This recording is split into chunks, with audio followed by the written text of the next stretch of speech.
The college entrance exam results were released. I scored 672 points, but my older brother, who had been retaking the exam for the third year, didn't even meet the undergraduate cutoff. Out of jealousy, he secretly tampered with my college application choices. Soon after, a high-temperature apocalypse struck, and all examinees would awaken supernatural abilities based on the major they had listed as their first choice.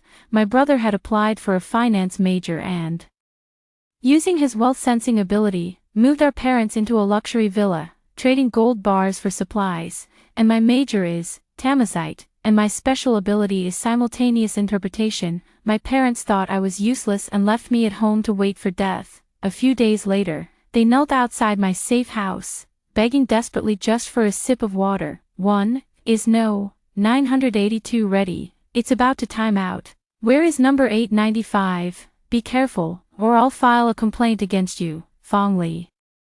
Hurry to the shop next door and borrow some ice. Our ice machine is smoking. Coming right up. I wiped the sweat from my forehead and handed over a cup of hand-smashed lemon tea. The temperature had already exceeded 40 degrees Celsius. The old fan was making a creaking sound as if it were gasping for its last breath. Orders piled up like a small mountain on the ground, stretching over 10 meters long. The sudden $0 milk tea promotion had everyone working frantically. Hot, so hot. The work uniform soaked with sweat sticks to my back, and the heavy mask makes it hard to breathe. My throat is so dry it feels like it's been sandpapered, yet I don't even have a moment to take a sip of water. Hey, the college entrance exam scores are out. Ollie, didn't you take the exam this year? Yeah, I mumbled a vague response, not daring to pause my work for even a second, afraid the store manager would dock my pay. Working late into the night. I had just returned home when my brother grabbed me by the collar. Worthless, how many points did you score? I don't know. I haven't checked yet. I struggled to push him away. Check it now. He cursed almost maniacally. I refuse to believe you scored higher than me on your first try. This is his third year of repeating the exams, and it seems he didn't do well again. He's definitely going to take it out on me. I tried to make excuses to avoid it, but he snatched my phone directly. Forcing me to log into the system, I nervously clicked on the score inquiry page and saw that my total score was 672. Oh my God, our daughter is so amazing. My mom, who had been wearing a gloomy expression just moments before, jumped up from the sofa and hugged me affectionately. Lao Fong, look quickly, 672. This score is enough to get into a 985 university. Great, you've really made your dad proud. Now our family has a college student too. Let's see if your aunt still dares to laugh at us. My father affectionately ruffled my hair, and I felt a bit at a loss. From childhood, they poured all their attention onto my older brother, saying that girls didn't need to study so much. They never cared about my grades and even declared a few days before the college entrance exam that they wouldn't pay my tuition even if I got in. So on the second day of the exam, I found a part-time job at a bubble tea shop. Just wanting to save up some money to make life a little easier once the semester started, my father excitedly sent over a dozen voice messages in the family group chat and even wanted to throw a celebration banquet to redeem our family's honor and show all the relatives our high-achieving student. My brother snorted coldly, slammed the door, and went back to his room. I cautiously asked my mom how many points he scored. Him, not too different from you, my mom said with some embarrassment. 276 points. Still an improvement, 62 points more than last year. In the days that followed, I became the apple of my parents' eye. My faded school uniform was replaced with new clothes, and the second-hand phone I'd inherited from my brother was swapped for an iPhone.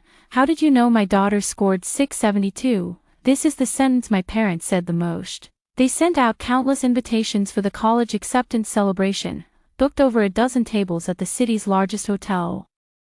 And we're just waiting for the admission results to be announced before starting the feast. After waiting eagerly, the admission notification text message finally arrived. You Province Education Examination Authority, Fongli, candidate number 2541090712138, has been admitted to the Tamazite language program at the Mediterranean Rim International College. As approved by the Provincial Admissions Office. 2. What kind of Harkimi major is this? Dad snatched the phone, his face turning beet red.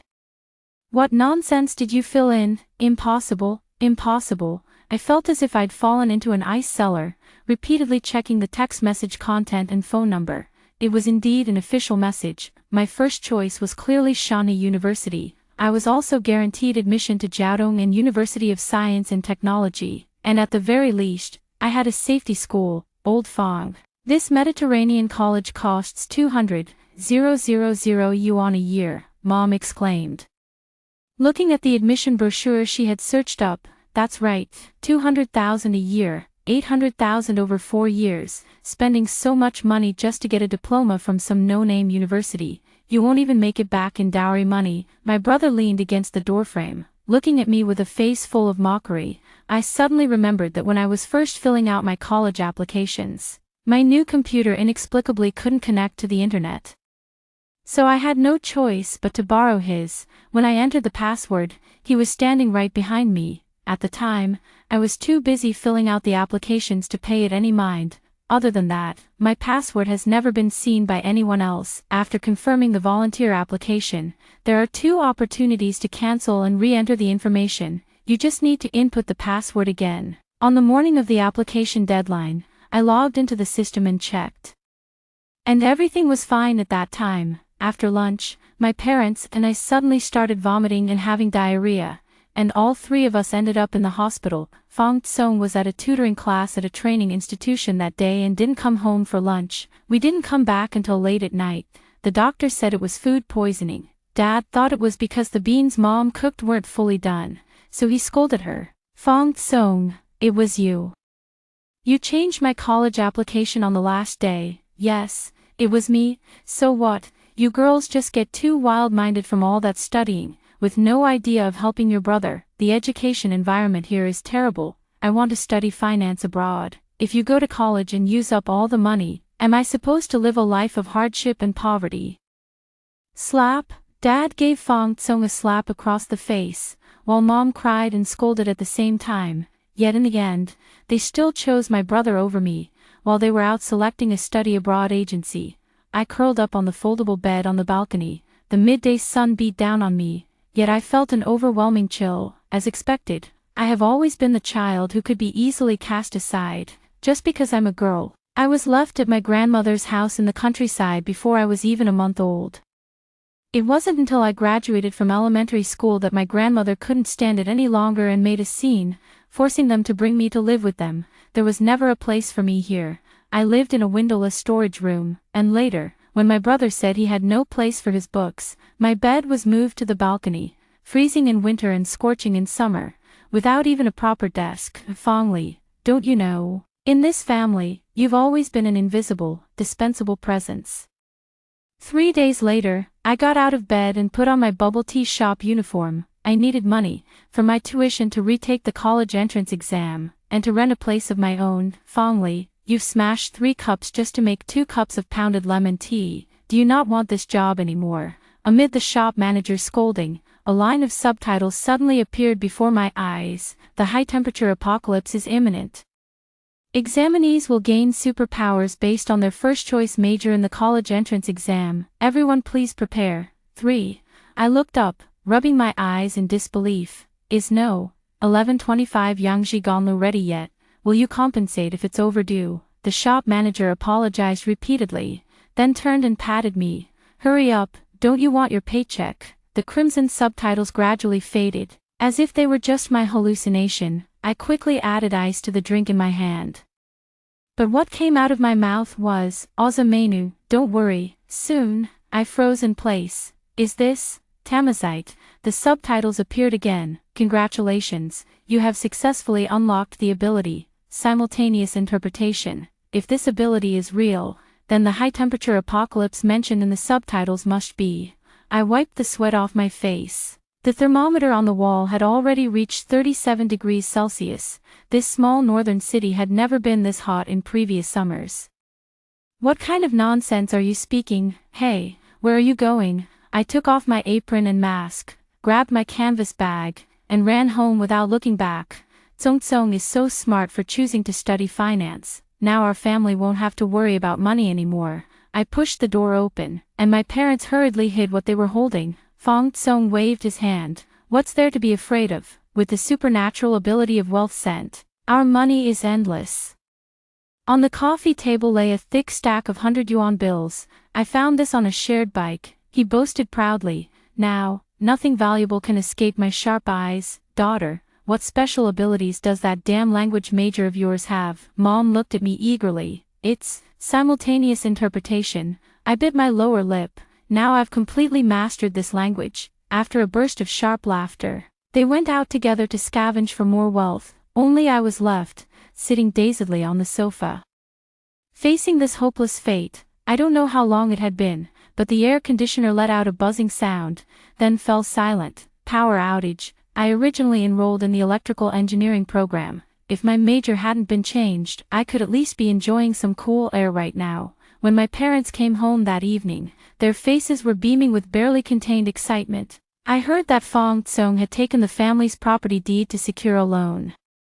Then made some moves in the stock market, and now he's earned nearly 20 million in capital. He has taken a liking to the large villa in the city center and plans to convert it into an apocalypse shelter. His parents came back to retrieve the relevant documents for the property transfer.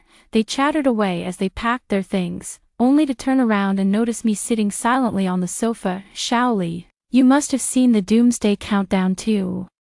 When the temperature soars and resources become scarce, one less person means your brother will have an easier time. Yeah, Shaoli, your macchiato making skills are really, but don't worry, Mom and Dad won't treat you unfairly. Haven't you always wanted your own room? Now the whole house is yours. Anyway, they can't take it back anytime soon. Mom and Dad are leaving now.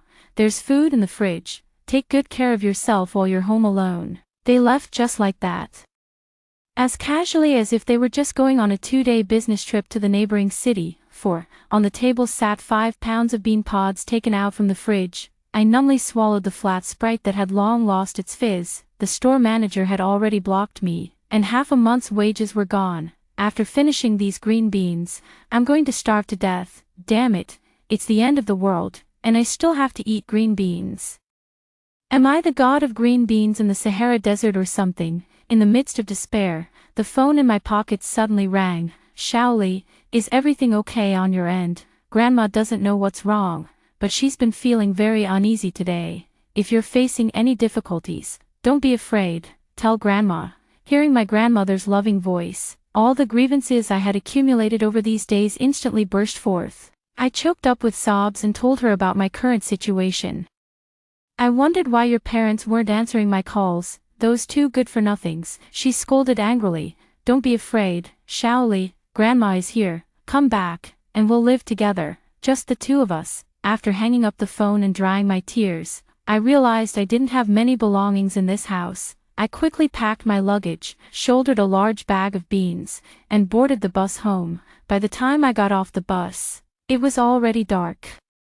Grandma had bought my favorite egg cakes from childhood and was waiting for me at the station. Grandma, I threw myself into her arms. Let's go, we're going home. Grandma's home is a small courtyard with 3 rooms, and the air conditioner at home was bought with my scholarship 3 years ago when I got into a key high school. You could tell from the dust on the cover that if I hadn't come back, she definitely wouldn't have turned it on. Shaoli, Grandma has it all planned out.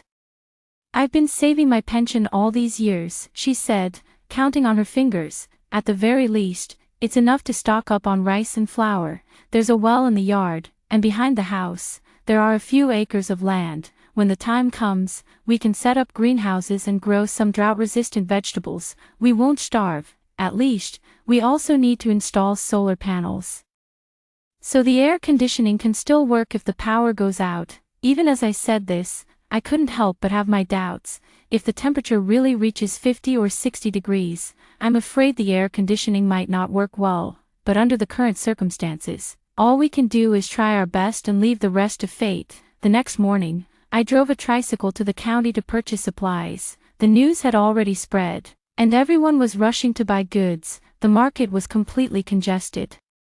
Some staff members who looked like officials were holding loudspeakers in the crowd to maintain order, saying that the local authorities had already developed an emergency plan and would arrange for the distribution of supplies later. They urged everyone not to panic excessively, but in such a situation, who could really take that in? I struggled through the sea of people and finally managed to buy enough rice and flour. There's only one store in the county that sells solar power equipment. And the line was already long early in the morning, leaving no time for home installations. After waiting in line for nearly 2 hours, I finally managed to buy 2 small solar panels and the necessary equipment. The store didn't offer delivery or installation, so I struggled for a long time to load everything into the car. By the time I got home, the sun was at its strongest, sweat dripped into my eyes, stinging sharply, and a layer of salt crust had formed on my face. I was so exhausted I felt almost dehydrated. My grandmother quickly helped me inside and made me a large glass of sugar salt water. I was drinking water and casually pulled out my old phone with a cracked screen. As soon as I opened my social media feed, I saw Fong Tsong's 9-grid photo post. They were sitting in front of a massive water-cooled air conditioner, enjoying a lavish meal. The living room was decorated so opulently it seemed as if it were built with gold. Outside the floor-to-ceiling window was the city skyline under the scorching sun, with the reflections from the glass curtain walls dazzling to the eyes. So it turns out that having money really lets you do whatever you want, effortlessly surviving this scorching apocalypse. Scrolling down, I saw he had posted over a dozen updates in the past 2 days, mostly flaunting his current luxurious lifestyle. A relative commented below, "So, your uncle happens to have a grain and oil shop. Why not come and stock up? We can negotiate the price." He replied disdainfully, "Who would want to eat that hard, dry food? Our family only eats fresh meat and vegetables delivered via cold chain express, and the shipping cost is only 20,000 yuan a day. It's very affordable." 5. "Sweetie, doesn't the family have any food stored? What will you do when the weather gets hot?" Grandma called, sounding worried. "With money, what can't you buy these days?" Mom hung up impatiently. And Grandma could only sigh deeply. We worked late into the night and finally installed the greenhouse and solar power equipment in the field. The next day, I was woken up by the heat. I glanced at the thermometer on the wall. The indoor temperature was 38 degrees Celsius. I opened the door, and a wave of heat hit me. It was still morning, but the outside temperature had already reached 45 degrees. I quickly closed the door and looked up at the air conditioner. The temperature was already set to the lowest, but it seemed the extreme heat was starting to affect its cooling function. "Shaoli, come have an ice pop, don't let the heat get to you." "Grandma, are there any caves or something nearby? If the air conditioner breaks, we might be able to take shelter there." "Let me think," Grandma said, fanning herself with a palm leaf fan. Deep in thought, "There actually is one, and there's a spring inside the cave. Your grandpa used to fetch water from there all the time, but that was many years ago, and she only remembers the general direction. Wait until the afternoon when the sun isn't so strong." I gear up and head out to search for the cave. It's still scorching hot outside. I'm already drenched in sweat after just a few steps. It finally cools down a bit after entering the mountain, but after searching for a long time, I still haven't found the cave my grandma mentioned. My water bottle has long been empty. I collapse under a tree, nearly unconscious. "Water, I really want some water." In a daze, I subconsciously uttered "Oman," which means water in Tamazight. What a useless superpower, I thought to myself, when suddenly I sensed a place dozens of meters away. The wind blowing from there was moist. Is this also a superpower? With a jolt of excitement, I scrambled over and indeed discovered a hidden cave entrance obscured by plants. The cave was low and narrow, so I crouched down to enter. After walking a short distance, the space suddenly opened up, roughly the size of 6 football fields, with cool breezes blowing through. Even more fortunately, the spring from years ago had not dried up. The water was clear and sweet. I frantically splashed it all over myself and drank a lot, finally recovering completely. By then, it was completely dark. Venturing out in the dark would likely lead to getting lost. So I sent a text to my grandmother to let her know I was safe and decided to spend the night there. I cleared a flat area and lay down to rest. The hard rocks dug painfully into my back, so I turned over, thinking how great it would be if I could build an underground villa here. The Berbers who speak Tamazight do have a type of cave dwelling, similar to our sunken cave houses, which would probably be quite practical in a high-temperature apocalypse. I quickly fell asleep, mumbling the name of that structure in a daze. Matmata, Matmata. I don't know how much time passed before the alarm I set on my phone went off. I sat up, stretched, and suddenly froze. The cave, which had been completely open and unobstructed, had now completely changed its appearance. The place I am in seems to be a bedroom. Pushing the door open, outside is a circular sunken courtyard, with a height difference of nearly 20 meters from the ground. Sunlight and fresh air come from here. The courtyard is surrounded by a circle of arched doorways, each leading to a room with different functions: kitchen, living room, storage room, and more, all fully equipped. Even the location of the spring has been turned into a small stone pool, making it very convenient to fetch water. I pinched myself hard, and it hurt. I wasn't dreaming. Could it be that the superpower of voice-related majors is making things happen with words? My phone suddenly rang. It was a call from my mom. Her voice sounded a bit hoarse. Shaoli, is the tap water at home still working? I haven't had a drink all day. Please bring some over quickly. What are you begging her for? My brother angrily snatched the phone. Can't I solve such a small problem myself? 6. After hanging up, I found it strange. Didn't Fong Tsong just boast a few days ago about spending a fortune to install a direct drinking water system in his villa? How could he run out of water so quickly? Then my dad also sent a message asking for help.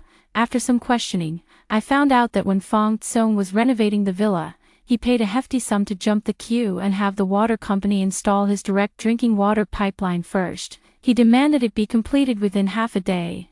The weather was hot, time was tight, and a mistake was made in the rush. When Grandma advised Mom to stockpile drinking water, she said, "What's the point of that? The premium filtered water in the villa not only tastes great but also has a hint of jasmine fragrance." Turns out, it was a case of, when shit hits the fan. But now I have no time to deal with them. I filled my water bottle and immediately headed down the mountain to go home. As soon as I stepped out of the cave, a wave of heat hit me. The temperature was 47 degrees Celsius, and even through my sun-protective clothing, I could feel the scorching heat of the sun. Back at home, Grandma said the air conditioner had already shut down several times, and its cooling effect was much worse than before. The indoor temperature was a full 38 degrees, making it feel like a steamer. Your Shikima language can even dig caves, Grandma exclaimed in surprise. My granddaughter is truly amazing. We can't stay here any longer. Let's hurry and move. Grandma and I bundled up all the stored rice, flour, cooking oil, medicine, vegetable seeds, and more onto the cart. The small tricycle was loaded like a towering mountain. Taking advantage of the fact that it wasn't the hottest time yet, I asked Grandma to get on the cart, planning to take her to the cave first on this trip. The journey was relatively smooth, but there was a steep slope in front of the cave entrance that the tricycle couldn't climb, so we had to carry everything by hand. I noticed that Grandma was already feeling a bit dizzy and lightheaded, and I was worried she might get heatstroke. So I quickly carried her on my back and headed toward the cave entrance. I was walking a bit too fast when suddenly my foot slipped, and I lost my footing. Grandma, little pair, I was so startled that I cried out. We were over 10 meters above the ground, and if we fell, we would surely be smashed to pieces. Just as my grandmother and I were about to tumble down the slope, at the critical moment, a stone slab flew precisely under my feet, firmly wedging itself into the cliff. I frantically steadied myself and managed not to fall. Oh my, you scared me to death. If anything happened to you, how would I go on living? Grandma repeatedly patted her chest. Why is there someone over there? I turned around and saw a slender boy standing next to the tricycle. That crucial stone from earlier was probably his handiwork. Grandma also realized what had happened and thanked him repeatedly. The boy scratched his head sheepishly and turned to leave, yet I felt an inexplicable familiarity with him. Chen-Shu Shui. I remembered his name. He turned back, looking at me with slight surprise, and quickly responded, "You are Fong Li." 7. Chen-Shu Shui was my elementary school classmate. On the first day of school, the homeroom teacher read from the roster, "Chen-Shu Shui, that's a nice name. From now on, you'll be the math class representative." Ironically, math was the subject I was worst at. The old man who taught math had such a strong accent that I could barely understand a word he said. After every class, he would translate what we had just learned for me, so I never fell behind in my studies. Later, my parents brought me to the city, and I only came back to stay during winter and summer breaks. Since then, I never saw him again. In my second year of junior high, My father passed away unexpectedly in a factory accident, and the compensation was completely taken by my uncles. Mom isn't in good health and can only take on odd jobs. I worked part-time while studying and managed to make it through to my senior year of high school. He was in the same grade as me, majoring in geotechnical engineering, with the ability to move sand and stones. Schuer's major is quite good. Building a big house means you won't have to worry about not having a place to live, Grandma said. Yeah, it's perfect that we have plenty of space here, so we can bring Auntie over. She can't come anymore, Qianshu Shui said bitterly. When I was preparing for the college entrance exam, she worked desperately hard, going out to do street cleaning under the scorching sun of over 40 degrees just for a little high-temperature allowance, working for more than 10 hours every day. On the evening of the second day of the college entrance exam, my homeroom teacher suddenly came to the dormitory to find me, saying that my mom had an accident. It was heatstroke, over those 2 days. I borrowed from every relative and friend I knew, scraping together over 100,000 for the medical bills. I thought for sure my mom would be saved. She lay in the ICU for 2 days, unconscious, and in the end, she passed away without even leaving a final word. She always hoped I would go to college, but I couldn't take the exams on the third day. I missed 2 subjects and ended up with only 453 points. I applied to the school and major I wanted most, but it's meaningless now. He lowered his head and smiled bitterly. If Mom knew, she'd probably be very disappointed. We fell into silence. After a long while, I patted his shoulder and comforted him. Don't say that. The 3 of us are getting by together. As long as your mom sees you safe and healthy, she'd be very happy. I can no longer recall my aunt's appearance, only remembering that her surname was Lee, and that she had a pair of dimples when she smiled, gentle and kind. I was only 6 years old when I first met her, and I was almost snatched away by a human trafficker, but fortunately, she intervened and stopped it. How come you're going to and from school all by yourself at such a young age? She said with a smile, handing me an ice cream cone. Here, eat this so you don't get too hot. Qianshu Shui shook her head. My scores are too low, and my abilities are too weak. Staying would only hold you back. Is the strength of the ability related to the score? Yes, I've tried it. I can only move rocks weighing about 10 pounds, and only for a short distance. Do you remember Air Pang from our village? He also applied for geotechnical engineering, but he scored 562 points. He can easily handle rocks weighing 200 pounds, and I heard he's already been recruited by some big shot. My phone suddenly rang. It was Mom calling again. I didn't want to answer, but seeing Grandma's concerned expression, I pressed the answer button. Xiao Li, hurry and bring water to save us. Mom's desperate cry came through the phone. We've been set up, me and your brother. 8. What are you howling about? You jinx, you crow's mouth. Before I could answer, Fong Tsong's angry curses came through the phone.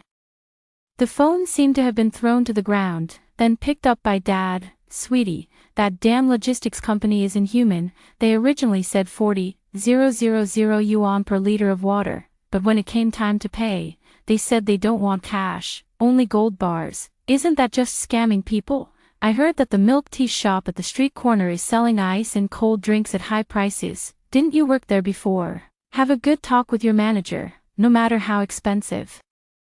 As long as we can pay with cash, we'll take it all. Dad, don't beg that money-losing loser. It's not like I can't find money. What's the rush? If it really comes to it, we can go to Brother Biao. With this special ability, how could he not give us water? But your ability only finds cash, and now money is worthless. People only accept gold bars. So when the time comes, the call was forcibly ended, and I stared at the phone screen, lost in thought for a long time. It seems the economic order outside has gradually collapsed. Fong Tsong's method of using currency to buy supplies at high prices has failed. Only hard assets like gold have a market now, and given his college entrance exam scores, gathering these hard assets probably isn't easy for him. One more person means one more strength. After my persuasion, Qian Shushu finally agreed to form an alliance with us. He had also stockpiled some food and supplies at home.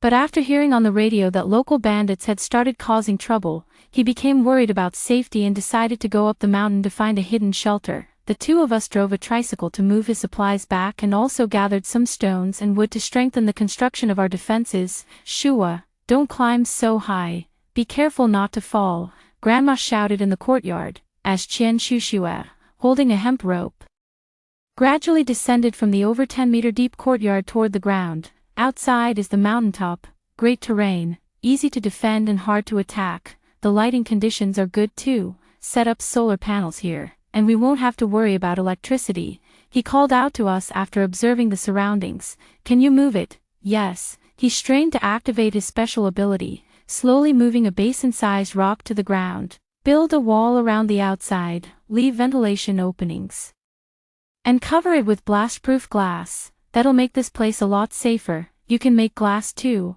I exclaimed in surprise. You forgot, when we were kids playing Minecraft, the glass in the game was made from sand. He puffed out his chest, looking rather proud. So, rounding it off, glass is also sand, and if it's sand, it's under my control. I didn't know whether to laugh or cry and shouted, can you be a bit more scientific? All right, I used to work at a glass factory, so I know a little about it. He touched his nose. Last night, I built a furnace with fire-resistant clay and sand, then heated quartz sand, plant ash, and mirabolite inside. It should be enough to make something decent. Qian Shushua worked hard to construct the defensive fortifications above the courtyard using her special ability. Though slow, it was effective, and after several months, she actually managed to build a sturdy dome. At the center of the dome was a piece of thickened glass about 1.5 meters in diameter. The stone walls were polished to an incredibly smooth finish, leaving no footholds. Even if an enemy were to break through the glass, the nearly 20-meter drop would shatter them to pieces. I chanted toward the empty space in the courtyard. Taz date palm, a sekif, barley, a zemer, olive tree. Attempting to activate the power of my words becoming reality. Heaven rewards the diligent. After a week of hard work, the tender shoots of these drought-resistant crops have broken through the soil in the open space of the courtyard. I don't know how long the high temperatures will last, but at least we'll have a stable food source even if our stored supplies run out. Shaoli, come take a break. Grandma made some mung bean soup. Grandma pulled me into the shade. Your phone was buzzing non-stop earlier. You should check if there's anything urgent. After saying that, she went to call over Kiensetsu, who was busy watering the plants. I leisurely took a sip of the mung bean soup and picked up my phone, expecting it to be another round of my family's emotional outbursts. Worthless brat, where have you been when you're not at home? You wretched girl, you must have stolen money from home to go out and live it up. Hurry up and bring back the food and drinks, or I'll beat you to death. My parents scolded me with dozens of messages, accompanied by a picture of the empty living room. I sneered coldly. When they left me at home, they only left me 5 pounds of dried beans, and now they come demanding supplies. Last one, Fong Tsong threatened as he approached the microphone. Sis, don't think I don't know. You're closest to that old bastard, aren't you? I'm taking my men back to Pear Blossom Village right now, and no one's getting away. 9. I broke out in a cold sweat. When Grandma heard, she comforted me. Don't be afraid, little Pear, they won't find this place. This cave has always been remote. When I was young, villagers still came here to fetch water, but after a major flood, the mountain paths were washed away, and no one could come up anymore. Not long after that, the village got running water, so even fewer people came looking for this cave. Only us old-timers with one foot in the grave know about it. Suifan went to the capital with her son long ago. Wu Lauer had a stroke and is bedridden at home. Can't even speak clearly, and also, she counted on her fingers for a long time and concluded that only she knew, telling me not to worry. If the sky falls, I, a real man, will hold it up. Qian Shushua puffed out his chest. I'll go reinforce the cave entrance right now. Looking at the worried expressions on their faces, I knew they were saying this just to comfort me, so I also pretended to be relaxed and said, all right, let's have a big meal tonight. We need to eat well to have the energy to work. At night, the aroma of grilled meat wafted through the courtyard. Outside the dome, the temperature was over 50 degrees, but inside the cave, a cool breeze blew. Thanks to Matmata's natural advantages, along with the solar-powered air conditioning and fans, the temperature was only a little over 30 degrees. I mechanically chewed on the rich, fatty beef. which had been transported from home along with the refrigerator. At the time, that tricycle had already broken down, and both me and Qian Shushu had deep rope burns on our shoulders from pulling it. In the past, the three of us would politely offer the food to each other, none willing to eat it first, but now, even with such delicacies in our mouths, everyone's expressions were heavy. Half a month later, Fong Tsong indeed arrived at Pear Blossom Village with a group of people. Before leaving my grandmother's house, I had left a solar-powered camera at home, which now came in handy. These men were all tall and burly, most of them armed. They searched the courtyard but found no supplies. Even the old well had dried up due to the continuous high temperatures. The leader slapped Fong Tsong across the face. "Didn't you say your sister and grandmother had stockpiled a lot of supplies in their hometown? Daring to mess with me, you're asking for death. That can't be. She must have come back for grandma, otherwise, with that little money, she couldn't have survived this long. Brother Biao, give me one more chance, I'll definitely find them." Fong Tsong had two of his front teeth knocked out and was kneeling on the ground, kowtowing to Brother Biao, begging for forgiveness. He looked utterly wretched. "Fine. If you don't find the supplies before sunset, I'll drink the blood of all three of you like water." After saying this, Brother Biao ignored Fong Tsong, turned around, and went back into the RV. Fong Tsong's parents, with their hands and feet tied, were thrown out. The temperature outside had already reached 55 degrees Celsius. They were wearing short sleeves and shorts, without even shoes, directly exposed to the scorching sun. It was nothing short of torture. "Tsong, think of something quickly." Mom was lying on the ground, scorched by the blazing hot surface, wailing in pain. Unable to stand up, she could only roll around on the ground. "What can I do? Who told you to give birth to that worthless burden?" In a moment of desperation, Dad broke free from the ropes and actually started punching and kicking Mom. "Cry quickly, scream louder. That old hag is your own mother after all. If you scream a few more times, maybe she'll come out."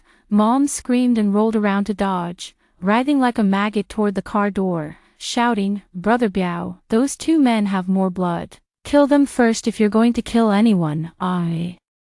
I have high blood pressure, high cholesterol, and high blood sugar. Let my son go first. He's young and healthy." The three of them were wrestling in a tangle, and Biao Gu, annoyed by the noise, signaled his men to take action. The man lifted the mother up as if she were a chick, the dagger already pressed against her neck. "Don't kill me. I know, they must be in that cave." The rope was untied, and Mom knelt on the ground, panting heavily, shouting, "It's true. I went there with my dad when I was little. It's on the mountain behind our village, in a cave. There's a spring inside the cave." The screen suddenly cut to black, and the dark screen reflected our three panicked faces. "Damn it, forgot about that." Grandma slapped her thigh, remembering that Grandpa had indeed taken Mom there once when she was only 3 or 4 years old. Unsure if she actually remembered the exact location, the entrance, disguised by me and Chishiro Yuki, is already quite concealed, but with so many of them, if they conduct a carpet search on the mountain, it's only a matter of time before they find us. I struggled to maintain my composure, knowing there is a secret passage in the cave that leads to the outside world, but that is a last resort. Leaving here means losing a stable source of water and food, which is akin to seeking death in this scorching apocalypse. We split up. Chishiro Yuki went to reinforce the entrance, while I and Grandma packed supplies and moved them into the secret passage. A few hours later, terrifying banging sounds came from the cave entrance. "Grandma, you go first. If we don't make it back, you take these things and go find a way to survive." I closed the secret chamber door, picked up my weapons, and stood shoulder to shoulder with Qianshu Shui. We had set up several traps in the tunnel leading into the cave. The bandits who charged in first were blinded by pepper powder, then stepped on bear traps, and were forced to retreat repeatedly under our crossbow fire. But after all, they were many in number and eventually forced their way in. "You wretched girl, your own parents don't even have water to drink, and here you are fooling around with some strange man." My mother screamed and slapped me across the face. We were tied up and dragged into the courtyard, like fish on a chopping block. Fong Tsong followed them in. The cool breeze from the ground brushed against my neck, the mountain spring gurgled softly, and the courtyard was laden with fruit. It felt like a paradise on earth. He was so jealous he almost went mad, shouting, "Brother Biao, it's this damn girl. Her so-called horse-talking ability is useless. Kill her, and all of this will be ours. Who could be more useless than you, you stinking dog reeking of money?" Brother Biao kicked him and lecherously pinched my chin, examining me closely. "Not bad looking, follow Brother Biao from now on, and you won't have to worry about a good life," I sneered coldly, then spat a mouthful of bloody saliva right into his face, refusing a toast only to be forced to drink a forfeit. "Men, send them on their way." Several robbers approached us with sinister smiles, the cold glint of their blades reflecting on my face. This kid is still glaring at me, really not afraid to die. With a clatter, the butcher knife fell to the ground. The robber closest to me screamed, clutching his stomach, and actually knelt down. In moments, a group of burly, strong men fell to the ground one after another, howling in pain and writhing, with beads of sweat the size of beans forming on their foreheads. I turned to look at Thousand Trees Snow, his eyes bloodshot, pushing his supernatural ability to its absolute limit. But wasn't his ability to move sand and stones? Kidney stones are also stones. He brushed aside his bangs and gave me a weak smile. 11, you damn money-wasting scum, I don't have any stones. Fong Tsong, in a frenzy, picked up an axe and charged toward us. I pushed Kain Shuksu aside and grabbed the iron rod from the ground. Bang, a gunshot rang out, and the glass on the courtyard dome shattered instantly. I heard the roar of a helicopter. This was followed by an announcement through a loudspeaker. U5 rescue team. To those inside, drop your weapons, you are surrounded. Fong Tsong froze, pinned to the ground by the soldiers who had descended like divine intervention, while the others were also disarmed and subdued. This gang of robbers has been on the run in the city, committing arson, murder, and looting everywhere. We've been searching for them, and today we finally caught them all in one fell swoop.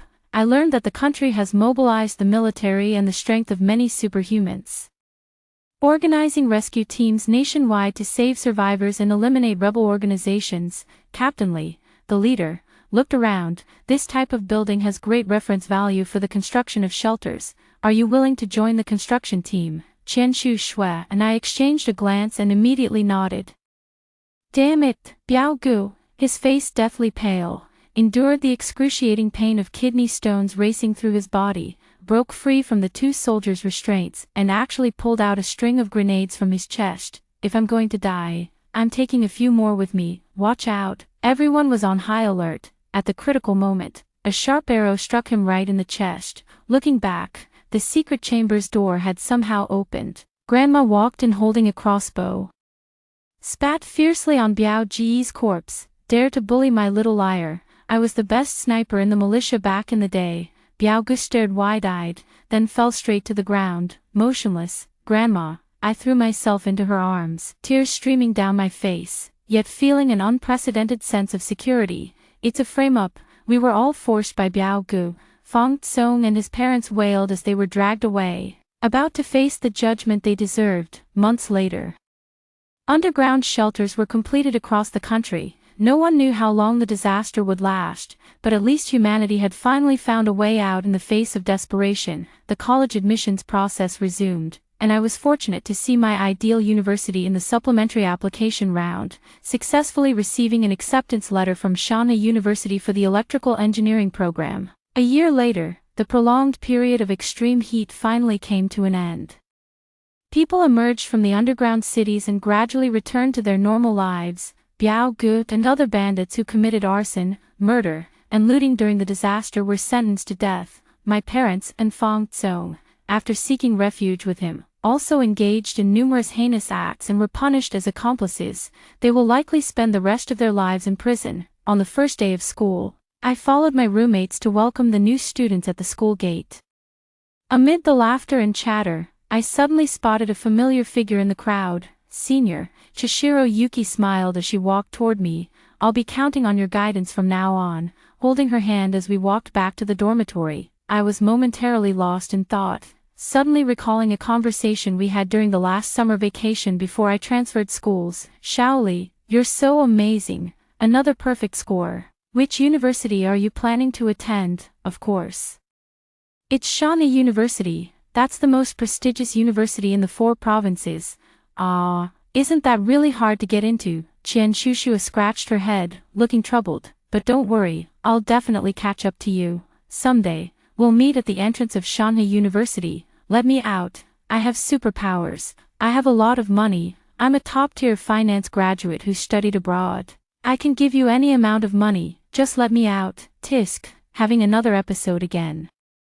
The cellmate shook his head. Is this your son? The father shot him a venomous glare. That good-for-nothing brat. I should have strangled him the moment he was born. The mocking laughter in the prison was carried away by the cold wind, and time finally began to flow. The endless summer had come to an end.